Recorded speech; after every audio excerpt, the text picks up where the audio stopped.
Bom dia, meus amigos, minhas amigas. Um bom sábado para todos vocês.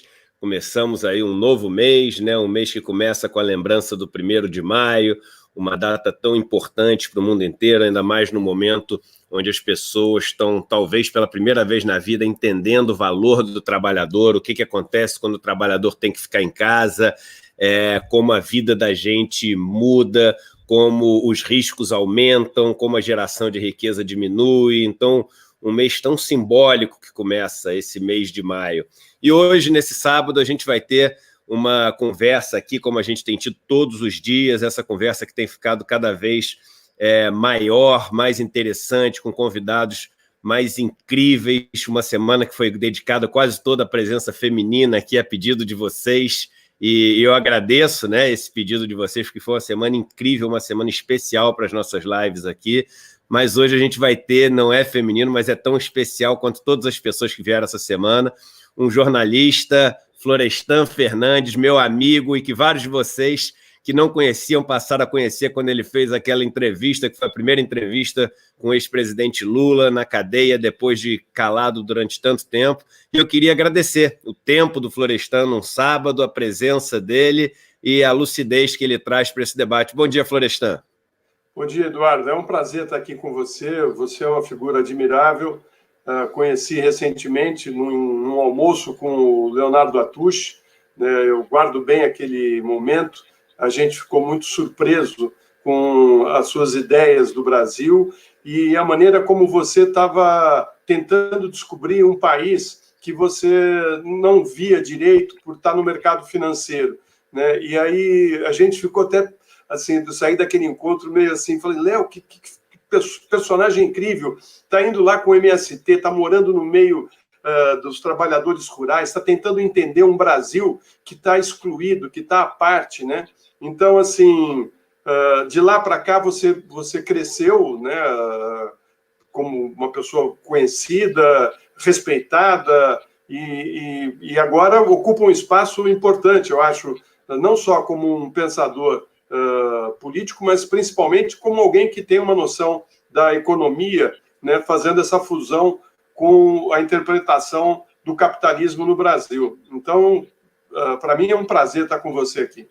Pô, eu que te agradeço e falar para todos vocês. Vocês sabem que essa minha história de passar para essa luta, essa jornada por um país mais justo, me aproximar do campo progressista, tentar entender, né, tudo aquilo que já vem sendo feito no Brasil em termos de luta. É uma luta que muitas vezes não aparece na mídia, não aparece nas notícias, não aparece nos jornais, mas a gente às vezes fica sabendo porque eu falei aqui, o outro falou ali, mas silenciosamente essas pessoas assim lutam incessantemente há décadas no Brasil e muitas vezes suas lutas injustamente não aparecem para as pessoas e elas passam uma vida inteira, às vezes morrem sem ninguém saber as lutas que elas travaram. Mas essa minha luta começou no MST, né? E um dos maiores encantamentos que eu tive, uma das maiores surpresas que eu tive foi conhecer o centro de formação do MST, que fica perto de São Paulo, em Guararema.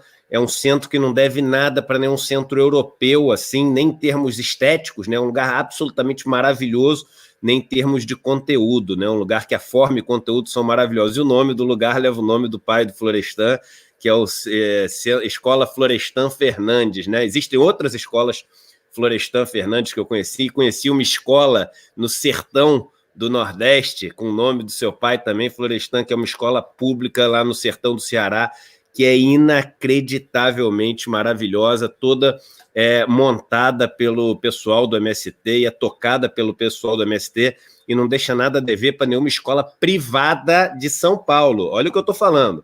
Uma escola pública feita pelos integrantes do MST com a ajuda do governo do estado do Ceará, é importante dizer, do governador Cid Gomes, quando foi feita essa escola, mas que não deixa nada a dever para as escolas privadas de São Paulo. Não é só no ensino, não, na aparência, na qualidade das instalações, é inacreditável, inacreditável. Então, que bacana ter você aqui presente com a gente hoje. É bom lembrar, né, do que essa escola teve a colaboração né, decisiva de pessoas como Chico Buarque, o Sebastião Salgado, né, e o fotógrafo, né, o escritor português, o Saramago. Saramago, né, tá. O Saramago, Olha que legal. O Chico e o Sebastião abriram mão de direitos autorais das suas obras, né? O Sebastião Salgado dos seus livros, de um dos livros de fotografia, o Chico de um dos seus discos e o Saramago de um dos seus romances.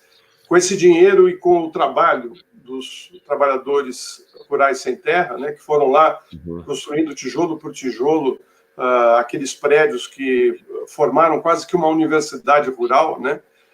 E que é um exemplo para o mundo, porque essa escola é frequentada por intelectuais, estudantes, não só do mundo rural da América do Sul, mas do mundo. Então, tem muitos estudantes que vêm da Europa, da Ásia, da África, enfim, é um local aberto, né, e realmente interessante no sentido de conhecer uma escola de formação de trabalhadores rurais. Por quê? Porque no mundo, e no Brasil especificamente, os trabalhadores rurais foram excluídos do acesso à educação, né? A educação nunca chegou no meio rural, né? Então, quem vivia nos grandes centros teve acesso mínimo à educação e o campo ficou sempre à margem. Então, levar a educação para os trabalhadores rurais é de muita importância, porque coloca os trabalhadores dentro de uma perspectiva de luta pelos seus direitos de uma maneira mais concreta, né? Então, realmente, vale a pena conhecer e vale a pena realçar esse trabalho tão importante que o MST fez e vem fazendo no Brasil. Queria pedir para vocês todos que estão entrando aqui, já temos mais de 1.500 pessoas ao vivo, muita gente contente aí com a surpresa aí do Florestan, muita gente, pelo que eu estou vendo aqui, te acompanha nos outros canais, nos seus artigos, você estava falando, daqui a pouco a gente vai falar com calma do artigo que você está hoje publicando, e eu queria pedir para todos vocês, é o que a gente pede sempre no comecinho, para todos vocês darem um like. Esse like é importantíssimo no começo, né? No meio eu vou pedir para o pessoal que entra depois, e no final também. Então, olha só, gente, nesse começo, todos vocês que estão no YouTube, é um like. Esse like faz a gente aparecer na plataforma como uma sugestão, e aí mais gente entra. Tem um monte de gente reclamando hoje que não recebeu notificação. É esse like que vocês dão agora que faz a notificação chegar para as pessoas. Então, entra ali, você que está acompanhando pelo celular tem que fechar o chat para você poder dar o like. E você do Facebook que já tem quase 500 pessoas hoje, dê um compartilhamento também. Quase 2.000 pessoas agora já nos assistindo online. E vamos começar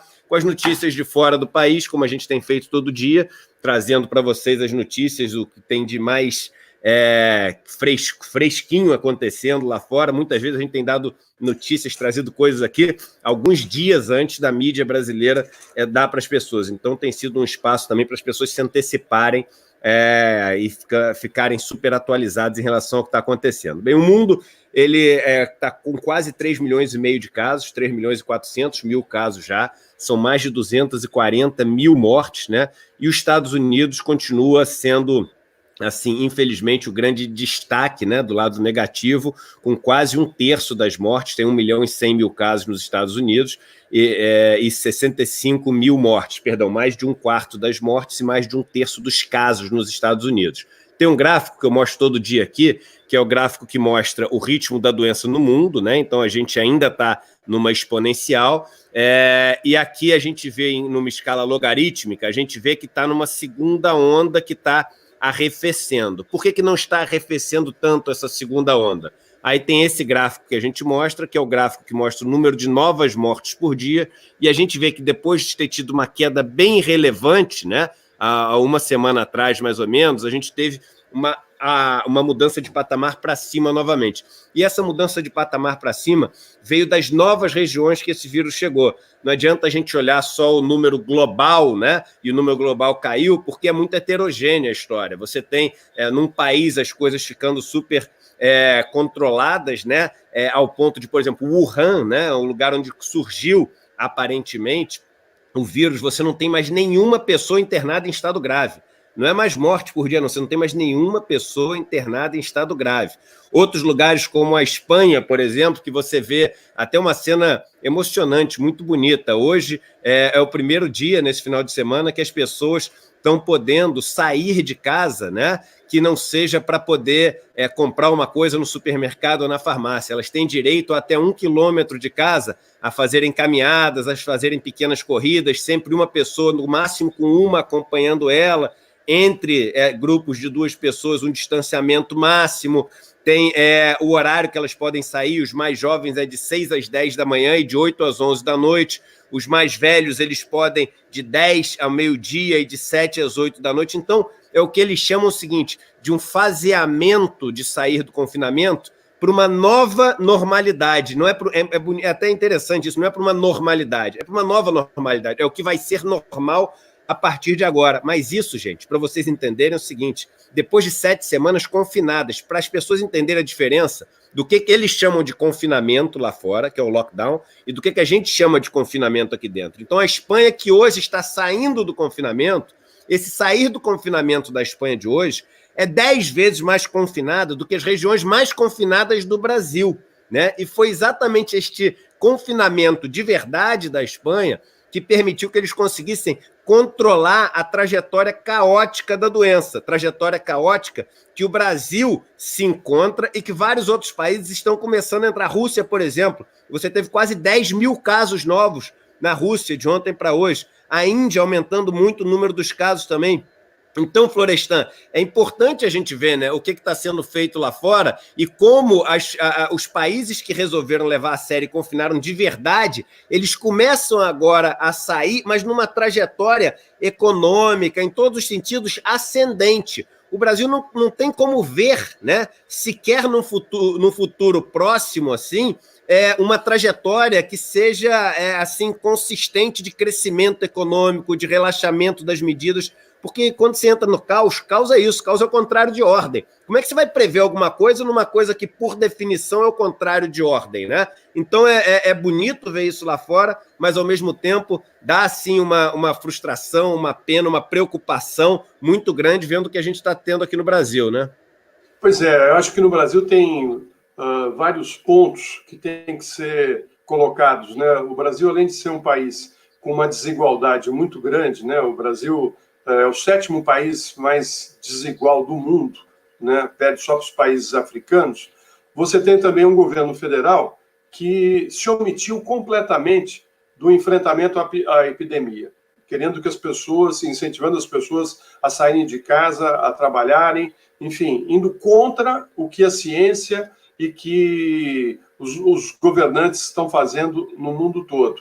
E é muito grave isso, porque ele está apostando que lá na frente, quando a gente voltar ao trabalho, vai estar uma crise econômica muito profunda, ele vai dizer, falei que tinha que trabalhar, não quiseram trabalhar, quiseram ficar em casa, não sei o quê, agora não tem nada a ver com isso.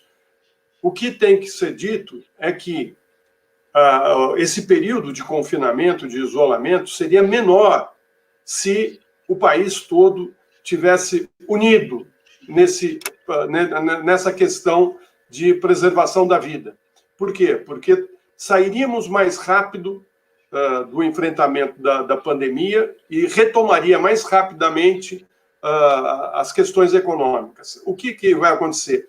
A doença no Brasil ela vai se alongar mais. Nós vamos ficar mais tempo sofrendo, né, fazendo isolamentos parciais, gente morrendo, hospitais lotados, enfim, é o caos. O que o Bolsonaro está fazendo é a proposta do caos, né? Então é muito grave, porque se o governo federal, primeiro, tivesse se preparado minimamente para atender as populações, né, do seu país, as cidades mais pobres, com equipamentos, com máscaras, com luvas, com respiradores, ele estaria ajudando as prefeituras e os estados a enfrentar o problema. Não, ele não fez isso, está fazendo mal e porcamente agora em cima da hora. Os governos dos estados e dos municípios estão trabalhando sozinhos. Ele deveria ter feito campanhas educativas, né? Deveria ter campanhas educativas no país alertando as pessoas, explicando para as pessoas o que estava acontecendo, por que tinha que ficar em casa, né? Ao invés de falar para as pessoas irem para a rua para morrerem e para lotarem os hospitais e os postos de saúde, né? Não permitindo que pessoas que nem contraíram o vírus, mas que tiveram outros problemas de saúde, sejam atendidas no serviço público de saúde. Então, assim, o Brasil é um caso complexo, né? Porque o próprio Trump, né, que é o chefe maior do nosso país hoje, porque tudo que ocorre aqui é planejado lá, né? E o Bolsonaro não tem mais nem vergonha de falar isso, porque ele vai para lá, escuta o Bolsonaro, né, escuta o Bannon, né, e aplica aqui o que falaram para ele fazer, né? Então, assim, se você quer saber o que vai acontecer no Brasil hoje, veja o que o Trump e o Bannon estão falando que é para o governo brasileiro fazer. Não que eles façam lá. Eles não estão fazendo isso lá, né? O Trump, no começo, tentou ser negacionista, né? Mas quando a coisa começou a apertar, ele mudou a posição dele, né? Aí já começou a fingir que ele também estava envolvido e tal. Aqui no Brasil, nem isso o Bolsonaro se dignou a fazer. Então, assim, o que se aproxima é uma situação trágica.